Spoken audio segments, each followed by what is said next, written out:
ப்ரெக்னென்சினாலே craving தாங்க. ஆனால் பாதி பேர் பார்த்தீங்கன்னா வாய்க்கு பிடிச்சதை சாப்பிட்டுட்டு நெஞ்சு எரிச்சலில் அவஸ்தைப்படுறவங்க தான் நிறைய பேர் இருக்காங்க. நம்மளுக்கு எதனால இந்த மாதிரி அந்த நெஞ்சு எரிச்சலோ இல்லை ஹார்ட் பர்ன்னு சொல்லுவோம், எதனால அது வருது, அதை நம்ம எப்படி அவாய்ட் பண்ணலாம் அப்படிங்கிறத பற்றி இந்த வீடியோவில் நம்ம இப்போ பார்க்கலாம். ஸோ நம்மளுக்கு ஒரு ஏர்லி ப்ரெக்னென்சியில் என்னன்னா அந்த ப்ரொஜெஸ்ட்ரான் ஹார்மோன் அப்படிங்கிறது நிறையாவே சுரக்கும். ஸோ இந்த ஹார்மோன் நம்மளோட அந்த ஒரு ஈசோஃபேகஸ்ங்கிற இருக்கிற அந்த ஃபுட் பைப்போட லோவர் வேல்வெல்லாம் லூஸ் பண்ணி விட்டுரும். ஸோ அதனால் நம்மளுக்கு அந்த ஸ்டமக்கில் இருக்கிற அந்த ஆசிட்லாம் மேலே மேலே எரிக்கழிச்சிட்டு வரதுக்கு நிறையவே சான்ஸ் இருக்குது. அண்ட் டைஜஷன் ப்ராசஸுமே நம்மளுக்கு ப்ரெக்னென்சியில் கொஞ்சம் ஸ்லோவாக தான் நடக்கும். ஸோ அதனாலையுமே நம்மளுக்கு நிறையாவே ஆசிட் தங்குறதுனால அந்த ஹார்ட் பர்னுங்கிறது வருது. அண்ட் அந்த ஒரு லேட்டர் ப்ரெக்னென்சியில் பார்த்தீங்கன்னா அந்த யூட்ரஸுங்கிறது பெருசாயிட்டே இருக்கிறதுனாலையும் நம்மளுக்கு மேலே மேலே அந்த ஒரு ஸ்டமக்கோட பொசிஷன், ஈசோஃபேகஸ் பொசிஷன்லாம் மாறுறதுனால நம்மளுக்கு நிறையாவே அந்த ஹார்ட் பர்னுங்கிறது வரும். ஸோ இந்த ஹார்ட் பர்னை நம்ம எப்படி மேனேஜ் பண்ணலாம் அப்படின்னா, மோஸ்ட் இம்பார்ட்டன்ட் இதுக்கு நம்மளுக்கு நம்ம எம்டி ஸ்டமக்கா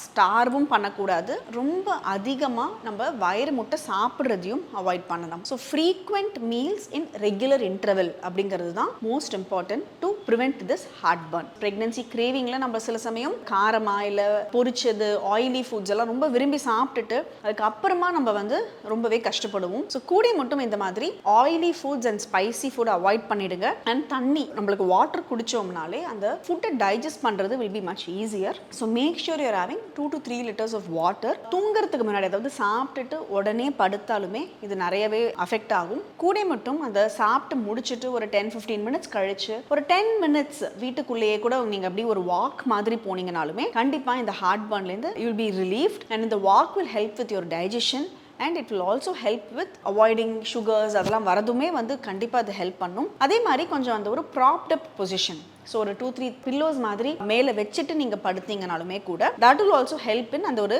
ஆசிட் ரிஃப்ளெக்ஸ் திரும்பி வராமல் இருக்கிறதுக்கு that will definitely help. So இதெல்லாம் தாண்டி அதுக்கும் மேலே இந்த சின்ன சின்ன ஹோம் ரெமெடிஸ்லாமும் பண்ணியும் உங்களுக்கு அந்த ஒரு ஹார்ட் பர்ன் ரொம்ப ஜாஸ்தியாக இருந்ததுன்னா there are always certain antacids that are pregnancy safe that are available. So அதை பற்றி நீங்கள் உங்களோட டாக்டர் கிட்ட பேசுனீங்கன்னா என்ன மாதிரி மெடிசன்ஸ் எடுக்கணும் அப்படிங்கிறத அவங்க சொல்லுவாங்க.